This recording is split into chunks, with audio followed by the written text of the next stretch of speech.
Bom dia, meus queridos irmãos. Que a graça e a paz do nosso Senhor Jesus esteja conosco nessa manhã, onde nós iremos de encontro com a palavra de Deus para nós estudarmos, sobre algo muito importante da nossa fé, algo que eu particularmente, foi uma das aulas que eu mais gostei de preparar e é uma das minhas preferidas também. A gente vai falar hoje sobre a eclesiologia, Nada mais seria do que o que é a igreja. Nós vamos tratar, junto com, usando de base a Bíblia, mas a gente vai olhar por alguns aspectos sobre o que é a igreja, tanto no seu âmbito visível como invisível.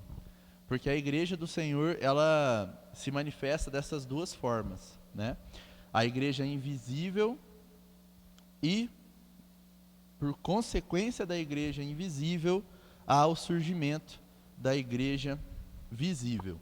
É um tema um pouco mais tranquilo, possivelmente não há muitas discordâncias quanto à visão, a forma de pensar, quanto o entendimento da maioria das igrejas evangélicas, sérias.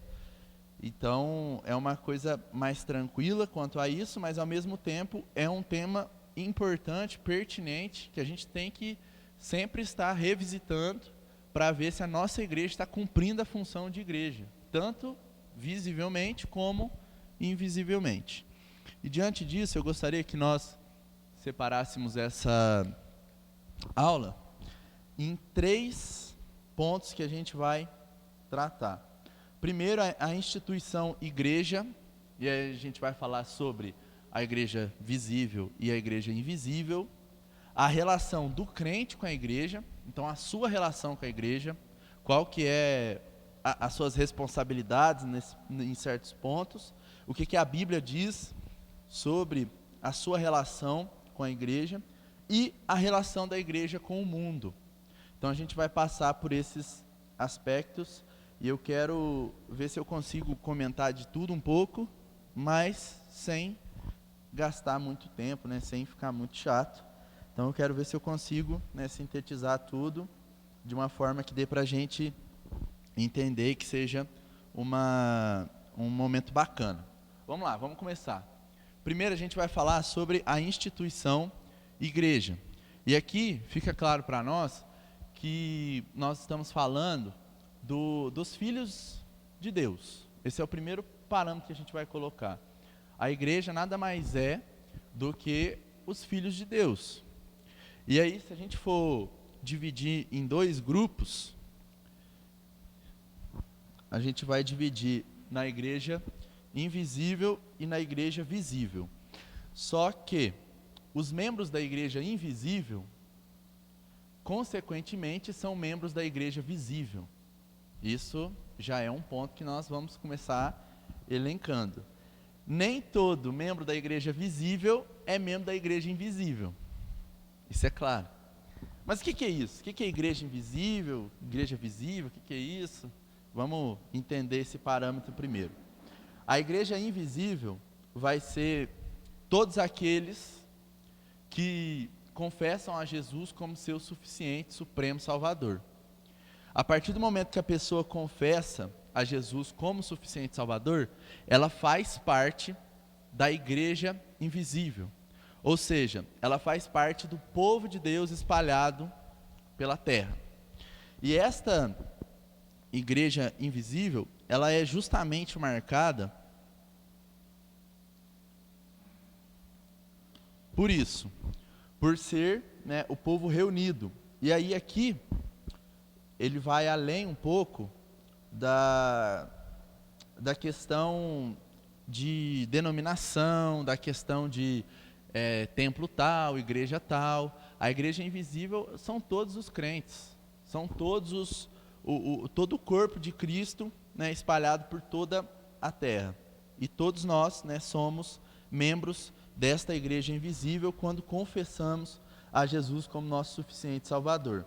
E a Bíblia, ela vai dizer algo interessante sobre essa igreja invisível. Quando Jesus, ele vira para Pedro e fala este verso 18, Mateus 16, 18, Jesus vai virar para Pedro e vai falar assim, ó: também eu lhe digo que você é Pedro, e sobre esta pedra edificarei a minha igreja, e as portas do inferno não prevalecerão contra ela. Aqui, Jesus está falando sobre a igreja invisível. Por que ele está falando sobre a igreja invisível? Porque ao longo do tempo, muitas igrejas visíveis ruíram. Muitas igrejas visíveis, as portas do inferno prevaleceram. A igreja visível. Ou seja, igrejas que se fecharam, igrejas que, através de escândalos e tudo mais, né, acabaram parando de existir, denominações e tudo mais. Então a gente entende que quando Jesus vira para Pedro e fala que as portas do inferno não prevalecerão contra ela até os fins dos tempos, Jesus estava dizendo sobre a igreja invisível, que o corpo de Cristo, ele continuaria prevalecendo contra todas as coisas. E é o que vem acontecendo durante os tempos, né? Se a gente for analisar no começo da igreja, antes do ano 315 para frente, né, quando a religião cristã foi adotada como, né, a religião principal do Império Romano, a gente era tremendamente perseguido, né? Então teve toda aquela comoção, né, onde os cristãos colocavam fogo nos cristãos, colocavam os cristãos nas arenas. Então teve toda aquela perseguição, mas essa perseguição não foi capaz de parar a igreja, não foi capaz de prevalecer contra a igreja do Senhor. Agora você pensa comigo, quantas religiões não somem, não param de existir? Quando a gente olha até mesmo para os tempos bíblicos, a gente via os deuses daquela época, né? Baal, a gente via Moloque e tudo mais, e hoje em dia acabou, ninguém fala mais deles. Ou seja, se passou e prevaleceu as outras. Hoje nós temos novas religiões. E o engraçado é que a religião cristã, ela se mantém firme até os dias de hoje. Nada prevaleceu, né, contra ela, e ela está firme e forte, né, crescendo, alcançando as pessoas que Deus deseja, né, desejou que fossem alcançadas. Então a gente percebe que historicamente a igreja ela vem prevalecendo.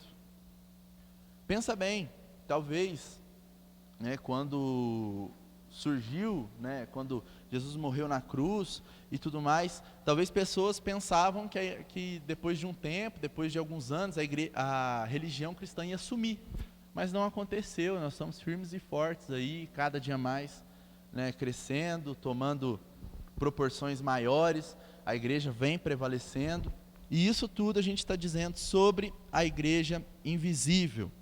E este texto é um texto complexo, né? A gente tem muitas interpretações, inclusive a teologia católica vai dizer que este é o texto que diz sobre os papas, né, que Pedro é o primeiro papa e Jesus estava falando dele, mas nós temos muitas interpretações diante desse texto, e a que é menos viável é essa, né? Logicamente eles vão escolher a pior, né, a pior interpretação possível, apenas para dar base ao papado, né?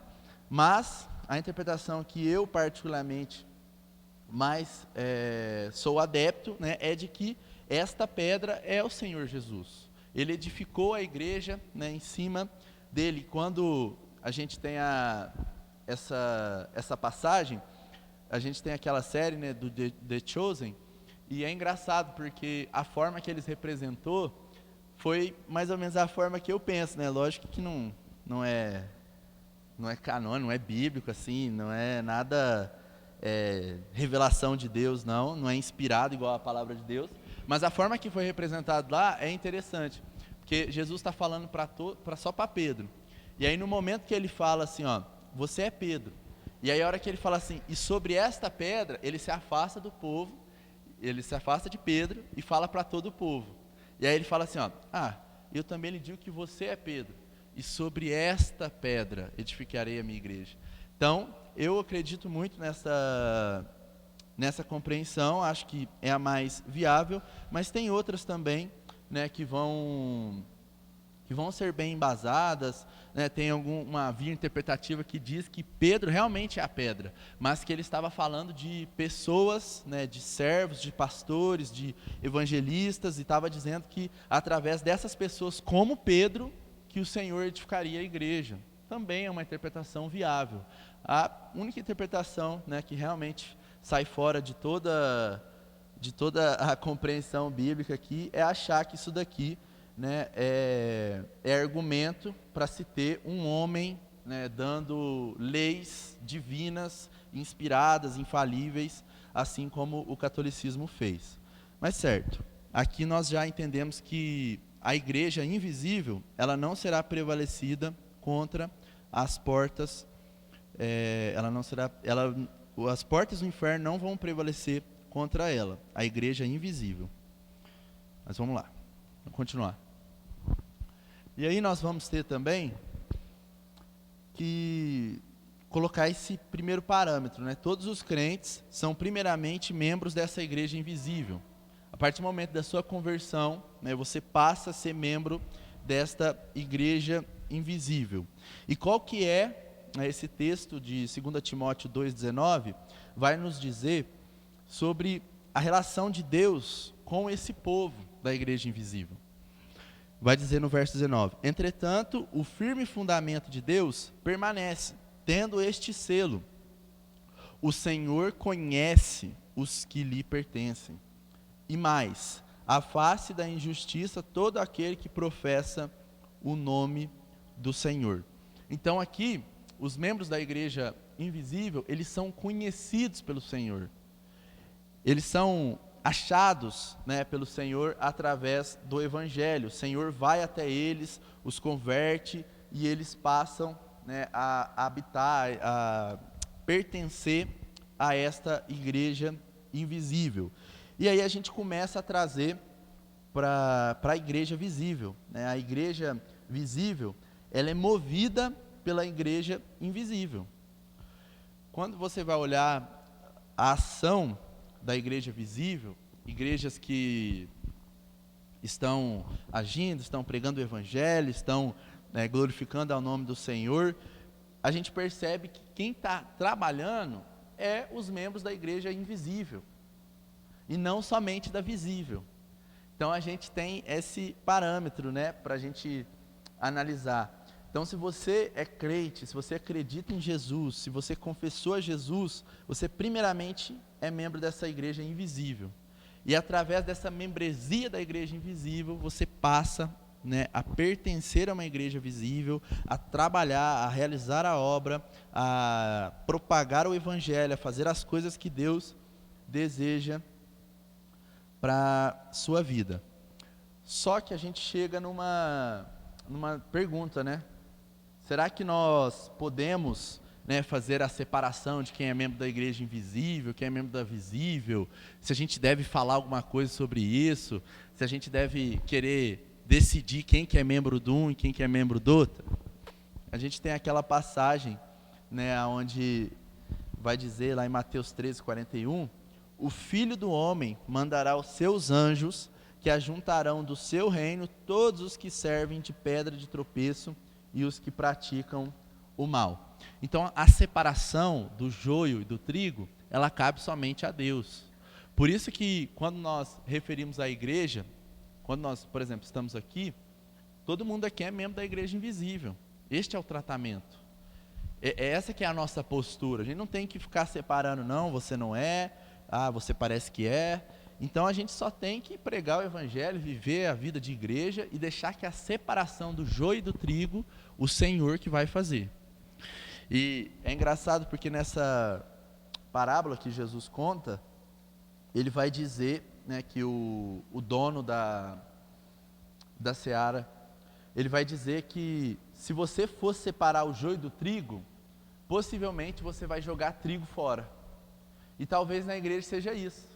Às vezes a gente ficar querendo né, fazer acepção ou identificar quem é crente, quem não é, a gente vai acabar perdendo quem realmente é crente, quem é trigo. Às vezes, por alguma situação, não está parecendo muito ser trigo, mas é trigo. Então a gente não tem que ficar, né, se preocupando com isso, né, quem é membro da igreja visível, quem não é. Então a gente tem que apenas viver a igreja visível na sua forma prática. Mas beleza, acabamos de falar sobre a igreja invisível, e agora eu queria que a gente observasse sobre a igreja visível. Meus irmãos, a igreja visível nada mais é do que o que nós estamos vendo aqui, o que nós estamos vivendo aqui. A igreja visível, ela pode ser, né, num templo, tem várias coisas, a gente vai falar mais sobre isso, né, o que uma comunidade precisa fazer para ela se tornar uma igreja visível. Mas diante dessa igreja visível, nós temos muitas diferenças. Uma igreja visível, primeiro, ela vai ter, né, possivelmente uma denominação, uma confissão de fé, ela vai ter uma doutrina, uma forma que ela entende as escrituras. Nós somos, né, presbiterianos independentes, e para nós fica claro que a nossa confissão de fé é de Westminster, a gente subscreve esses documentos, essa é a nossa forma de pensar, né, segundo os documentos, mas isso não tira a realidade da igreja local. Muito da teologia da vivência, nós vivemos aqui na igreja local. Cada igreja local tem a sua particularidade. E cada irmão tem as suas convicções próprias. E é necessário, é devido que você tenha isso. Nós precisamos ter, na igreja, esse senso crítico perante a nossa denominação. Nós não somos escravos da nossa denominação no sentido confessional, assim. A gente pode ter as nossas próprias convicções diante de algumas divergências teológicas, e tá tudo bem, não, tudo vai depender do nível, né? O pastor Carlinhos lá no Barro Preto sempre falava para nós que você não pode discordar de 80% para baixo. Então você tem que concordar 80%. Passou disso para baixo, já fica meio insustentável a tua membresia na igreja, né? Porque você passa a discordar de muita coisa. Mas todos nós temos uma discordância ali, uma discordância aqui, isto é normal, e nós temos que ter isso em mente. Só que o fato de você discordar de algumas coisas e tudo mais, teológicas nesse caso, não faz você amar menos a igreja, amar menos até a denominação. Porque nós temos que ter esse amor pela igreja visível, nós temos que ter esse amor pela denominação, querer que a denominação fique cada dia mais fiel à palavra de Deus, que a denominação pregue o evangelho, que a denominação cresça, que o nome de Jesus seja propagado, né, através das igrejas, das IPIs aí espalhadas, né, pelo Brasil. E isso é algo que aos poucos, né, a gente vai, né, lidando, né, através da nossa vivência na igreja. E é muito interessante a gente observar também como a igreja funciona, né, os presbitérios, como é a questão da igreja visível, da formação da igreja visível, as decisões que são tomadas e tudo mais. Tudo isso é muito, muito bacana de se acompanhar. Não sei se porque Deus me deu esse gosto, mas é muito legal a gente observar como a igreja funciona, como o pessoal trouxe, né, algo bíblico, né, conseguiu fazer com que a igreja fosse, né, a reunião do povo santo, aonde o evangelho de Jesus é pregado, mas ao mesmo tempo, né, conseguiu fazer com que a igreja, né, tomasse as decisões, né, segundo a palavra, todas as decisões tomadas fossem, né, segundo a palavra de Deus e fosse fundamentado na palavra de Deus. Então, essas coisas é muito bacana de nós observarmos e acompanharmos. Nós não falaremos, né, sobre a denominação nem nada, vamos para frente. Agora a gente faz essa pergunta: o que uma comunidade precisa ter para ser uma igreja verdadeira? Talvez você faça essa pergunta: como que, para Deus, a reunião de um povo se torna uma igreja? O que uma igreja precisa observar para que ela se torne uma igreja verdadeira? Vou dar um outro exemplo. A partir de amanhã não existe mais igreja evangélica no Carmo, todas sumiram. E a gente vai implantar uma nova. O que a gente precisa ter para a gente poder ser uma igreja verdadeira, né, e sermos, diante de Deus, uma igreja? A gente pode pensar em muitas coisas. A gente pode pensar num templo, numa casa, tem que ter uma reunião por semana, a gente pode pensar tudo isso. Mas a gente vai observar que quando a gente fala sobre essas coisas, a própria história da igreja, ela definiu algumas coisas e a gente observa na palavra de Deus que comumente o povo de Deus realizava algumas coisas, duas coisas principais, que nós vamos ter registrado nos 39 artigos da religião, né, que foi feito pelos anglicanos em 1563. Eles vão escrever no artigo assim, ó: a igreja visível de Cristo é uma congregação de fiéis homens, na qual a pura palavra de Deus é pregada, e os sacramentos são devidamente administrados, segundo a ordenança de Cristo, em todas as coisas que a Ele concernem. Então, essas são as duas principais marcas de uma igreja verdadeira. É a pura palavra de Deus que é pregada, ou seja, a pregação da palavra, ponto 1. Então tem que ter pregação da palavra. Mas não pode ser só a pregação da palavra, senão não é uma igreja. Aí seria um ponto de pregação, uma cruzada evangelística, tudo bem, a gente pode definir assim. Tem que ter também os sacramentos administrados. Então tem que ter, né, a administração destes sacramentos. E para nós que somos evangélicos, crentes, reformados, nós temos apenas 2 sacramentos: o batismo e a Santa Ceia. Então o batismo nada mais é do que a porta de entrada, e a Santa Ceia é meio que a manutenção do crente, né? Então, mensalmente, você participa da mesa do Senhor, através da Santa Ceia, relembrando a morte de Jesus, o sacrifício na cruz, e isso é algo que deve ter na igreja para se tornar uma igreja. Aí nós temos outras colocações também, né? Quando a gente vai observar, a Confissão de Fé de Westminster vai dizer sobre a disciplina eclesiástica também, que uma igreja, para ser verdadeira, ela precisa ter uma disciplina eclesiástica, ela precisa ter uma disciplina nesse sentido, precisa que os membros, né, sejam disciplinados quando necessário. Mas isso é algo que, apesar de ser algo bíblico, nós entendermos isso, para mim não é tão ponto principal assim do que esses dois. Não, eu acho que o nível desses dois ele é superior quanto a isso, porque você não ter a pura pregação da palavra de Deus, acabou, né? Não tem porque nem ter igreja, né?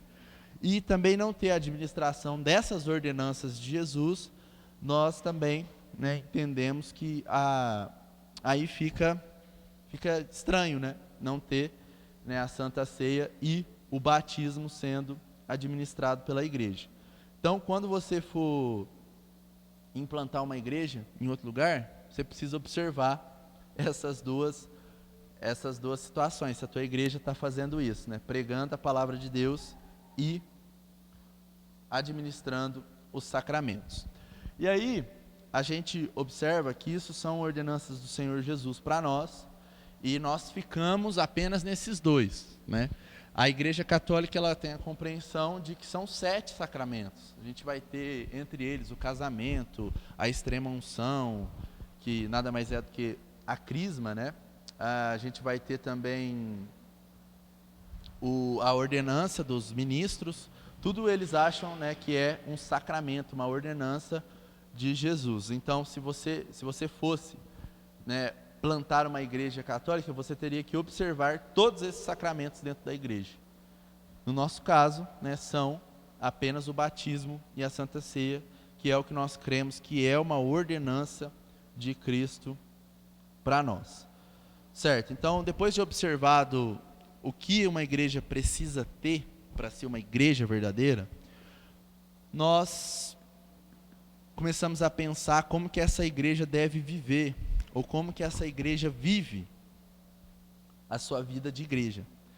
E aí, a partir do momento que o pessoal se reúne em algum lugar, pode ser uma casa, pode ser um templo, pode ser qualquer lugar, né? Desde que estejam se reunindo, pregando a palavra e administrando os sacramentos. A gente observa que a Bíblia também, ela nos conta como que viviam os convertidos quando aconteceu o Pentecostes, os 3.000 se converteram, foram batizados, e então a igreja se estabeleceu. Aqui nós temos a primeira igreja. A primeira igreja tinha 3.000 membros, né? Já era uma big church, já era uma mega igreja, né?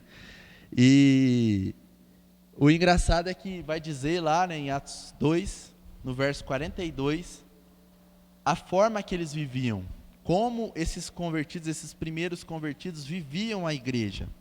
Eles perseveravam na doutrina dos apóstolos, ou seja, eles estudavam a doutrina dos apóstolos, e a gente estudar a doutrina dos apóstolos nada mais é do que uma escola bíblica dominical, né? Eles aprendiam sobre as Escrituras, eles aprendiam sobre aquilo que Jesus instituiu para os apóstolos, né? Possivelmente, muito dos ensinamentos que foram registrados na Bíblia. Eles também perseveravam na comunhão, ou seja, no relacionamento, no partir do pão e nas orações.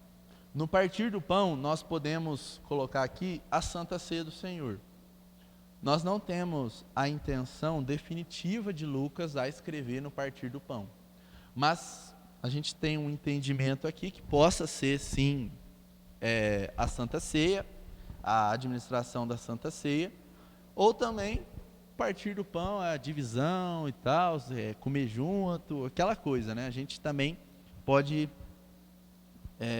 entender esse texto dessa forma. E ele vai dizer nas orações, ou seja, na vida espiritual. Então, os convertidos, eles viviam dessa forma, aprendendo da palavra de Deus, aprendendo da doutrina divina de Deus, tendo relacionamento, partindo pão, estando juntos, e também vivendo, né, a vida espiritual, orando e administrando todas essas coisas. E aí no verso 46, a gente vai pular alguns versos, vai dizer: diariamente perseveravam unânimes no templo, partiam pão de casa em casa e tomavam as suas refeições com alegria e singeleza de coração. Com essa passagem aqui, perseveravam unânimes no templo, a gente já coloca um ponto final que eu gostaria de colocar aos irmãos. Crente fora da igreja é questionável. Se o crente ele não é membro de uma igreja visível, ele infelizmente ele é questionável. Ele é passível de questionamento nosso e de Deus, não sei, porque é estranho. Sinceramente, é estranho. Você pode ter as suas motivações de ter saído de uma igreja, e tudo bem, nós temos inúmeras igrejas que são um desserviço para o reino de Deus, isso é a verdade. Infelizmente, nós temos obreiros, pastores, que são um desserviço, que estão mais a serviço de Satanás que a serviço de Deus. Nós temos isso. Mas isso não nos permite vivermos uma vida fora da igreja visível, fora da congregação dos santos. Há salvação fora da igreja presbiteriana do Carmo do Rio Claro? Há Há salvação fora de um templo, de uma denominação, de uma igreja visível? Sim, é possível a pessoa ser salva fora, não ter contato com a igreja e ser salvo. Muitas pessoas são alcançadas por Deus lendo a Bíblia, sozinhas, tendo visões. Nós temos muitos relatos, muitos testemunhos. Mas uma coisa é clara para nós: a doutrina apostólica, o conselho de Deus para nós é que nós participemos ativamente de uma igreja visível. A maioria das cartas do Novo Testamento, eles foram direcionados para a igreja. E o pessoal fala, né? Eu não vou na igreja porque eu sou a igreja. Um corpo é só a mão? É só o pé? Não, é todo o povo reunido. Então, se um dia você pensar que você pode ser a igreja sem ir à igreja, repense, reflita, repreenda, em nome de Jesus. A igreja, ela não é obrigatória, mas ela é necessária para nós. Deus não escreveu na Bíblia assim, ó, se vocês não frequentarem a igreja, vocês estão perdidos, vocês vão se perder.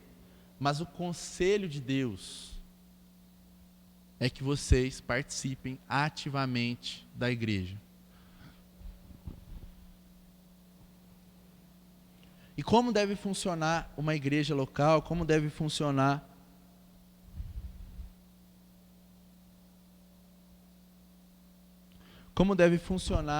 uma igreja local? Paulo vai dizer a Timóteo que os relacionamentos de uma igreja local, elas devem ser muito parecidas com uma família. Ele vai dizer, ó, não repreenda asperamente ao homem idoso, mas exorte-o como se ele fosse seu pai. Trate os jovens como a irmãos, as mulheres idosas como a mães, e as moças como a irmãs, com toda a pureza. Então, nós observamos que a igreja, ela tem esse relacionamento familiar. A igreja, ela é forte, e a igreja evangélica, ela tem crescido amplamente, justamente por esse link forte, né? O pessoal da sociologia chama de link forte, os links fortes. Quando a pessoa chega na igreja e ela é acolhida, e parece que ela está numa família mesmo, participando de uma família, de uma comunidade. E isso é muito forte, porque a igreja católica perdeu isso. O pessoal vai lá, mas ninguém faz parte de nada.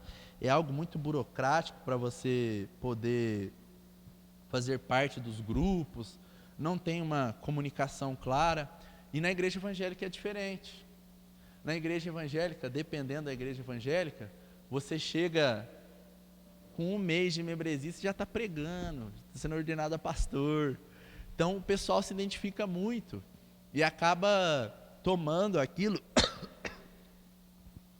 por verdade, né? Acaba tomando aquilo como uma família mesmo e se tornando parte daquilo. Então a igreja, ela tem ela trouxe a cultura, ela entendeu, ela leu a cultura, a igreja evangélica. Então chega uma pessoa que às vezes não tem família, e na igreja ela tem uma família. Então nós temos que lidar com os irmãos dessa forma, amarmos uns aos outros como irmãos.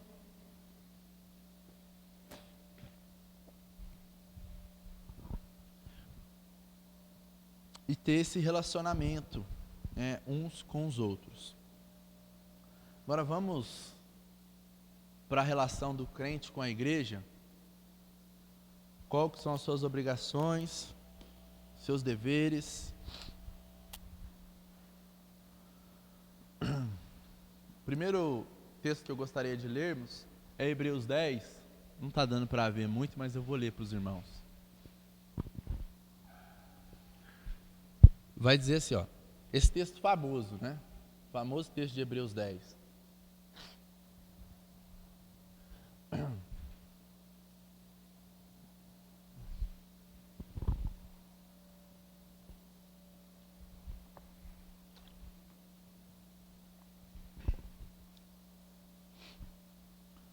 E consideremo-nos uns aos outros para nos incentivar ao amor e às boas obras. Então aqui já está um relacionamento dentro da igreja. Já está falando do sentido de comunidade. E aí depois ele vai dizer, o verso muito conhecido, todo mundo usa: não deixemos-nos de reunir-nos como igreja, segundo o costume de alguns. O autor de Hebreus, ele é claro. Não deixe de se reunir como igreja. E aí ele já vai dizer que estava acontecendo naquela época que o costume de alguns era de não frequentar a igreja. Então já estava acontecendo. E o contexto aqui é muito interessante, porque essa carta, ela foi destinada para a igreja espalhada. Ou seja, o pessoal estava vivendo um contexto de perseguição, onde o pessoal estava deixando de reunir justamente por causa da perseguição. Não vou na igreja não. O pessoal está sendo perseguido, vou ficar tranquilo na minha casa. E o conselho do autor é que não se deixe de reunir, mesmo em meio à perseguição. Agora imagina nós.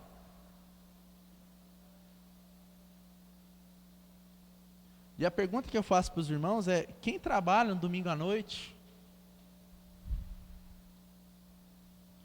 E muitas vezes nós não nos reunimos como igreja, frequentemente. E muitas das vezes nós não nos preocupamos com a nossa espiritualidade, nós não nos preocupamos em nos reunirmos como igreja.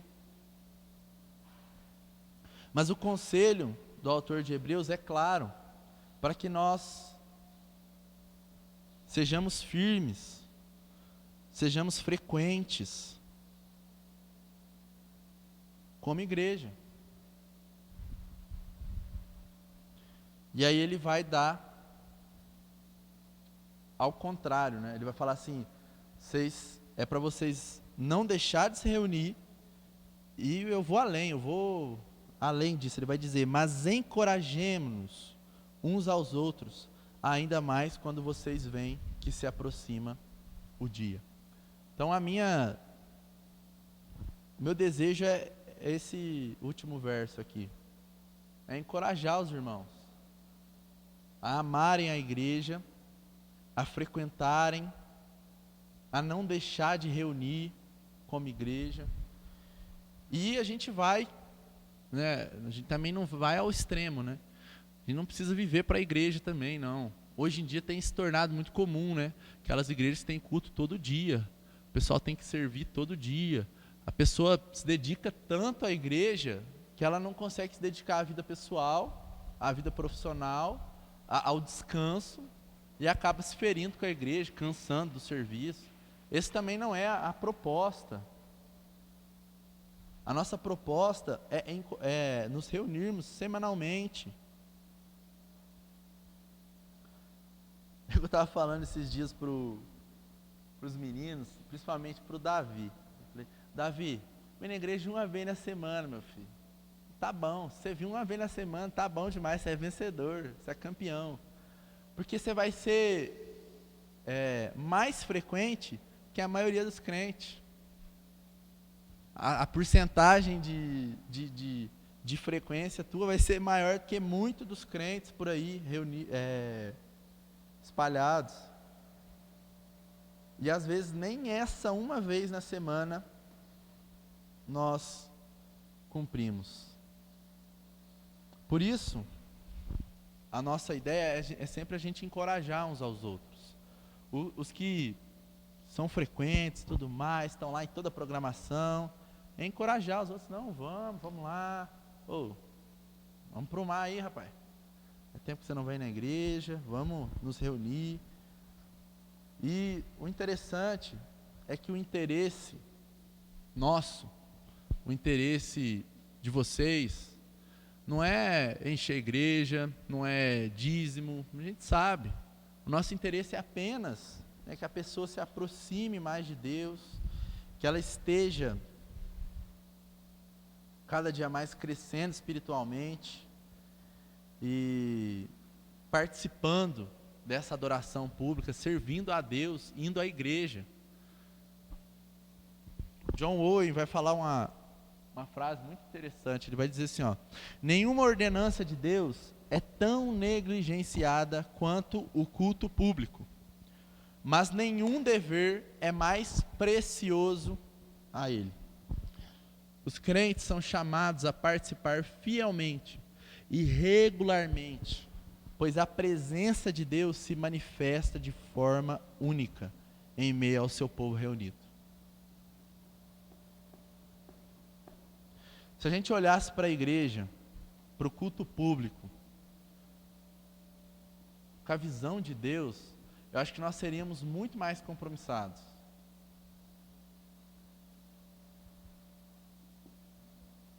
O povo reunido, adorando, louvando a Deus. O povo reunido sendo igreja. Deve ser o ápice de Deus no sentido de adoração, de glória ao Senhor. Porque é um povo doido que acreditou no Evangelho, que se converteu. Como diz o apóstolo Paulo, é um povo louco, né? Que a pregação do Evangelho ela é louca, o povo desse mundo. Mas um povo que se reúne, um povo que ama a Deus, que junto adora, louva, que a palavra de Deus é pregada, mas que infelizmente tem sido uma ordenança de Deus que tem sido negligenciada pelo próprio povo de Deus. E para aumentar a responsabilidade dos irmãos, eu gostaria de dizer aos irmãos que vocês são parte de um corpo. E o corpo, ele não funciona bem, ele funciona, mas ele não funciona bem sem todas as partes. Tanto que é triste quando uma pessoa perde uma perna, aí tem que usar uma muleta, ou às vezes perde um braço. E você para a igreja é isso. A sua participação na igreja, a sua falta na igreja, às vezes é a mesma coisa que a perca de um membro deste corpo. E o apóstolo Paulo vai escrever em Romanos 12, versos 4 e 5.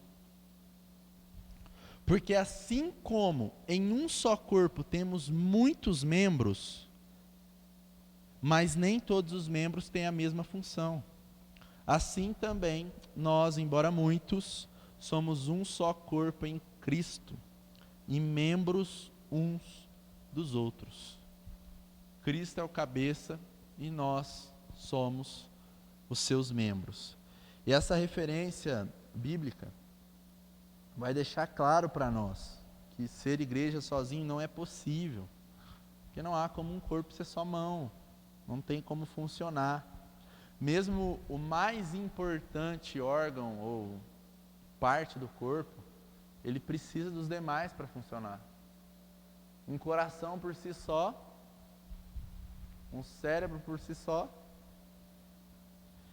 E assim é a igreja do Senhor. Nós somos um corpo e nós precisamos cumprir a nossa função. Cada um faz alguma coisa, cada um serve a Deus de uma forma, cada um glorifica a Deus da forma que Deus deseja para você. E juntos nós formamos esse corpo de Cristo que tem inúmeras funções diante da sociedade. A gente vai ver mais para frente um pouco. Já estou encerrando, pessoal. Vai dizer em Atos 4 que a igreja servirá a todas as pessoas do mundo. Pessoas de dentro da igreja, pessoas de fora da igreja, muitas pessoas são né, servidas.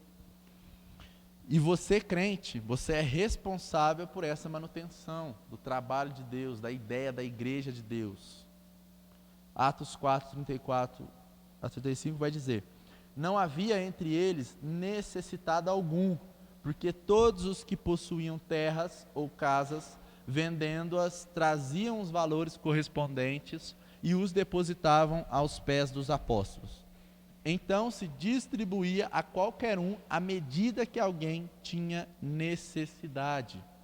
Ou seja, a igreja daquela época, ela era coordenada pelos apóstolos. E diante dessa coordenação, os irmãos, eles vendiam suas propriedades, os irmãos mais afortunados, eles vendiam suas propriedades e davam na mão dos apóstolos para que eles administrassem o dinheiro. Ou seja,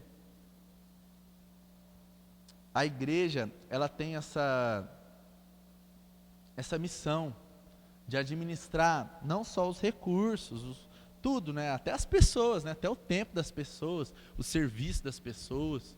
Ela tem essa missão. E fica claro para nós que aqui era feito com muito zelo. E isso daqui não é nenhuma brecha bíblica para a gente achar que, né, o dinheiro da igreja tem que ficar na mão do pastor. Não, de forma alguma. Inclusive, eu estava conversando com a minha mãe e a gente estava falando sobre igreja, né? Sobre a igreja e tudo mais. E aí eu falei para ela que hoje em dia sou da IPI, vou continuar na IPI, vou me tornar um ministro da IPI, não tem o que eu escolher, né? Muito, mas se eu fosse para escolher uma igreja para frequentar, eu não frequentaria uma igreja onde os membros não têm acesso ao balancete da igreja, ao balancete bancário, ao extrato. Às vezes você vai no culto, é uma pedição de dinheiro gigantesca. E tudo bem, às vezes está precisando mesmo.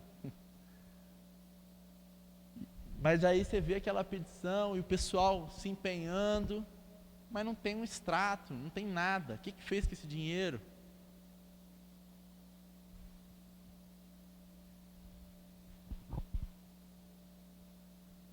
Não era porque eu estava querendo puxar a sardinha para IPI para ela não, mas pelo menos a gente nesse ponto somos bem certos, né? E eu estava contando, né, que uma vez por ano, né, é feita a análise de contas, onde a igreja ela tem que prestar contas de todo o dinheiro gasto e tudo mais, através da assembleia, para os membros. E isso é algo que é necessário para a igreja. A gente precisa ter acesso disso. E possivelmente os apóstolos, eles não faziam as coisas escondido. Não era um apóstolo só, era muitos. Possivelmente com a ordenança dos diáconos, talvez essa função passou para eles. E às vezes os apóstolos só se compromissaram com a pregação do evangelho, né? Que foi a criação dos diáconos, era para que eles servissem à mesa e ajudassem nas demais coisas.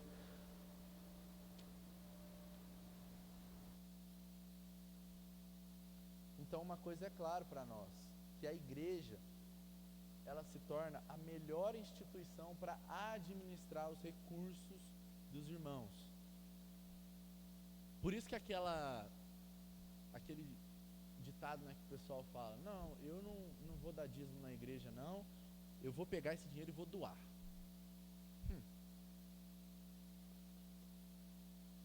É até engraçado, né?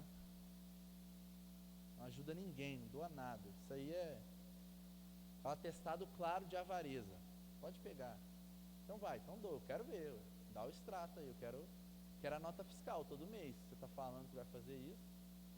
Só que o entendimento que nós temos é que a igreja é a escolhida de Deus para administrar esses recursos. Quando nós damos o dízimo, nós estamos jogando a responsabilidade de administração para a igreja.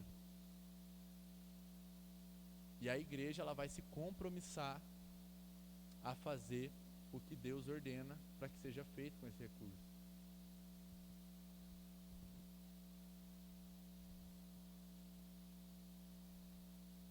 Tim Keller vai dizer que uma igreja centrada no Evangelho é uma comunidade que se sacrifica pelo bem dos outros, refletindo o amor de Cristo. Isso requer que seus membros estejam dispostos a contribuir com seu tempo, talentos e recursos. Com seu tempo, você frequentando a igreja, você se dedicando às coisas da igreja, com seus talentos.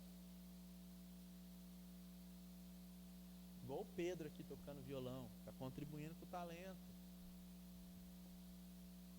E com seus recursos também. Quando nós amamos a obra, nós dispomos de tudo, para que Deus seja glorificado. É igual quando tem alguém assim que está flertando, né, para converter, você vai dar uma Bíblia, você está dispondo dos seus recursos. Você vai, você paga um café, um almoço, chama a pessoa para almoçar na sua casa. Assim você está dispondo os seus recursos para contribuir, para se sacrificar. Nada mais é do que a igreja é isso.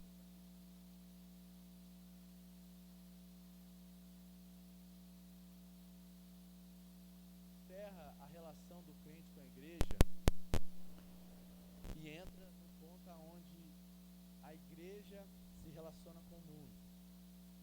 Eu vou passar bem rápido.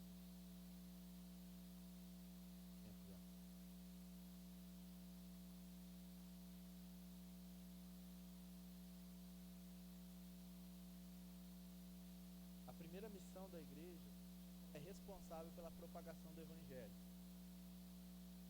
Quando você bota seu recurso, seu tempo, seus talentos na igreja, você precisa cobrar da igreja de que ela seja responsável pela propagação do Evangelho. E essa é a missão número 1 da igreja. É a missão número 1. Por isso que a teologia da missão integral, ela é falha. Porque a missão integral, ela vai dizer que a ação social, ela está no mesmo nível da pregação do Evangelho. E não está. A pregação do Evangelho é mais importante. Vamos usar um exemplo de alguma pessoa que está em situação de rua. Você vai e traz a ação social, um prato de comida, vai comer, ter bênção, mas vai passar um tempo, ela vai ficar com fome de novo. Já quando o Evangelho chega nessa pessoa, ela pode até morrer de fome, mas ela vai estar com Deus pela eternidade. Por isso que Jesus vira para a mulher samaritana e diz assim, ó, essa água desse poço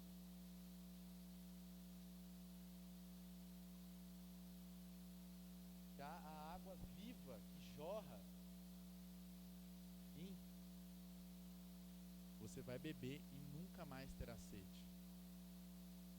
Por isso que nós devemos nos comprometer com a ação social, claro, a gente vai ver que é uma ordenança de Deus, mas o primórdio da igreja visível é a propagação do Evangelho. Nós não vamos abrir mão da propagação do Evangelho em prol da ação social. Claro para nós. Mateus 5, verso 13 e 16 vai dizer: vocês são o sal da terra, mas se o sal perder o seu sabor, como restaurá-lo? Vocês são a luz do mundo. Não se pode esconder uma cidade construída sobre um monte. Assim brilha a luz de vocês diante dos homens, para que vejam as suas boas obras e glorifiquem ao Pai de vocês que está no céu.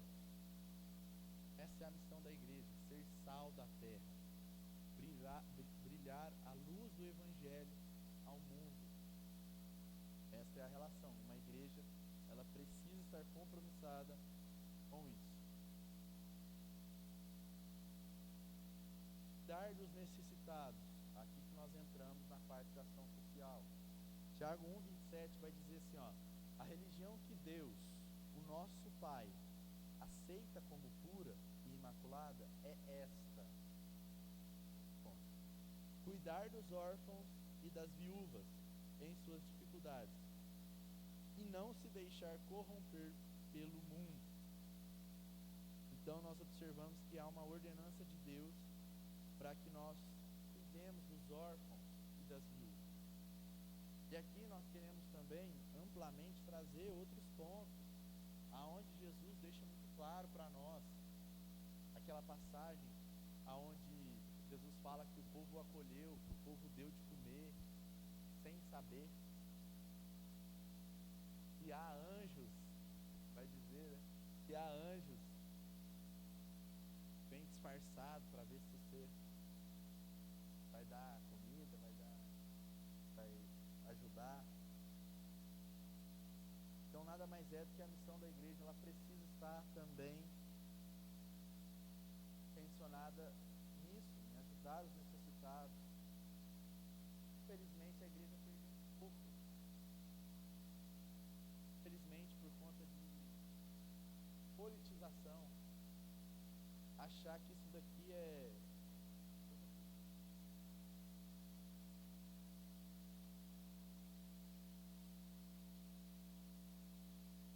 nós precisamos estarmos intencionados. E o interessante que vai dizer também, né, dos órfãos e das viúvas, nesse ponto dos órfãos, a gente precisa analisar que muitos órfãos, eles têm pais vivos, pais que abandonam, pais mortos-vivos. Nós devemos cuidar deles também, trazendo o Evangelho, dando às vezes até uma figura paterna.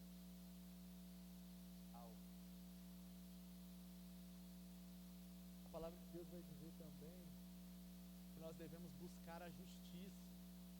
A igreja, ela tem essa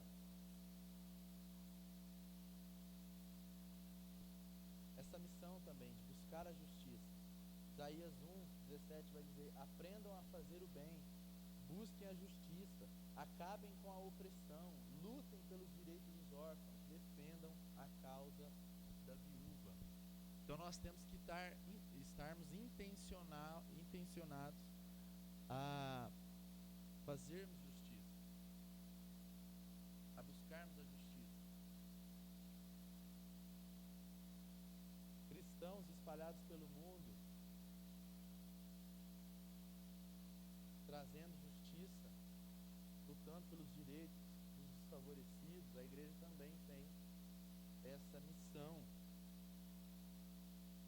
Eu gostaria de encerrar aqui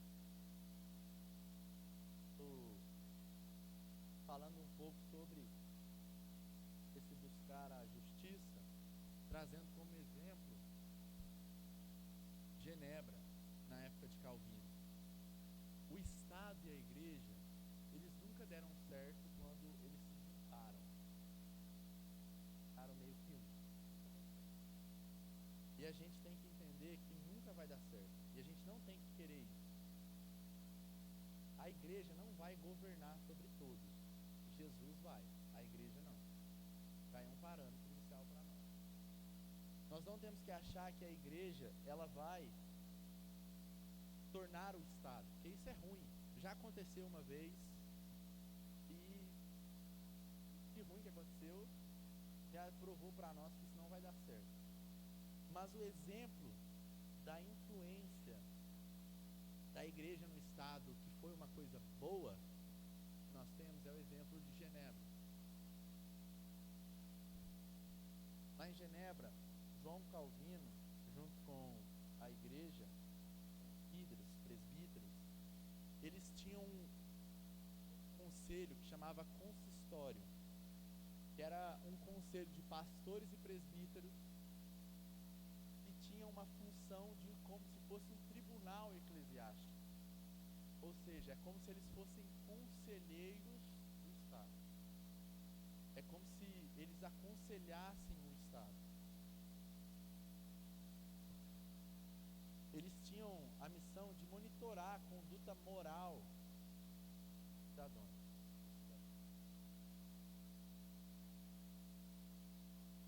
Tudo na sua devida proporção. É o mais interessante. As pessoas, elas tinham liberdade religiosa e tudo mais. Não era algo que oprimia as pessoas, mas era algo que era como se fosse um conselho mesmo. Conselheiros do Estado.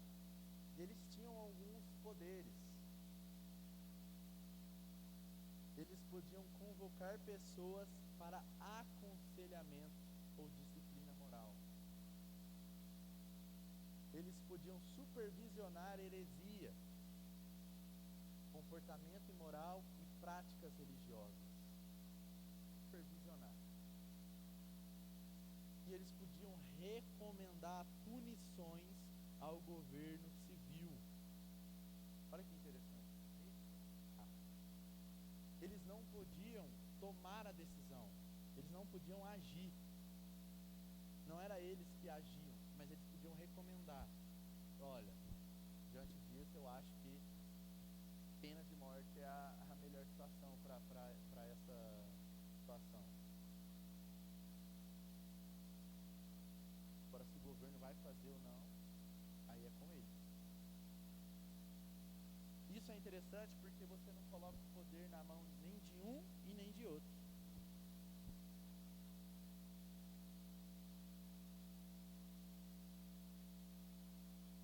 E as leis eram baseadas nas Escrituras e na visão reformada de Calvino. Ou seja, muitas das leis que eles tomaram para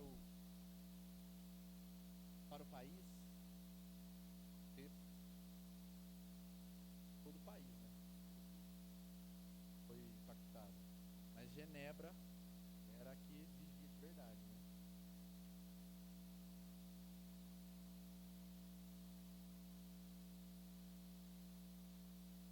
Eram baseadas nas Escrituras. Então as leis eram baseadas nas Escrituras. Então a gente tem ali seria um estado, igreja mais ou menos bom, não perfeito. Perfeito vai ser só no céu com Deus sobre todo o povo. Mas já era um exemplo um pouco melhor. Tanto que Genebra viveu um avivamento.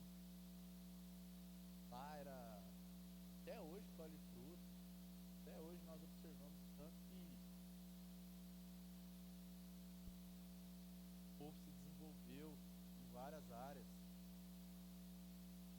Mas isso é algo que nós temos que colocar na nossa cabeça, que infelizmente o ser humano ele é corrompido. É poder para o ser humano vai levar a gente para o buraco. Por isso, ame a igreja, ame o Senhor Jesus. Queira que o Senhor Jesus reine sobre tudo. E assim, nós estaremos contribuindo para que o reino de Deus avance. Amém? Uma pergunta, irmão?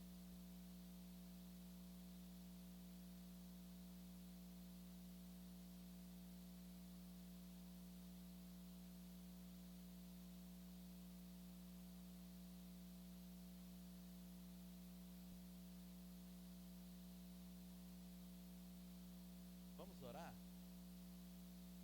Eu gostaria que nós orássemos intencionais, pedindo para que Deus nos ensinasse a viver igreja. Deus nos ensinasse a amar a igreja do Senhor, igreja invisível também. Deus pudesse transformar nosso coração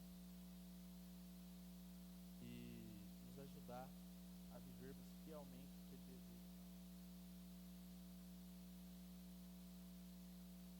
Senhor Jesus, diante da Tua presença, encerrar esse momento aonde nós observamos o que é a tua igreja, que é a instituição designada pelo Senhor através do ID, aonde nós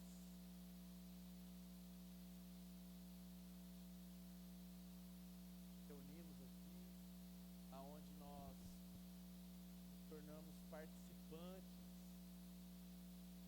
por fim a viver a igreja. Nós erramos em muitos pontos. Nós muitas vezes ignoramos os teus mandamentos, nós ignoramos as suas ordenanças, nós somos falhos, pecadores. O Senhor botou a igreja na mão de pessoas falhas e pecadores para que nós possamos tocar a igreja, que os homens tenham esse privilégio. Por isso nós queremos pedir para que o Senhor guie cada passo, que o Senhor nos ajude a estarmos fiéis diante do Senhor, e que no nome de Jesus nós possamos glorificar ao Senhor através da vida, nós possamos animar uns aos outros, amar uns aos outros e nos compromissarmos com a pregação do Evangelho, com a ajuda aos necessitados, com a busca da justiça no nome de Jesus. Amém.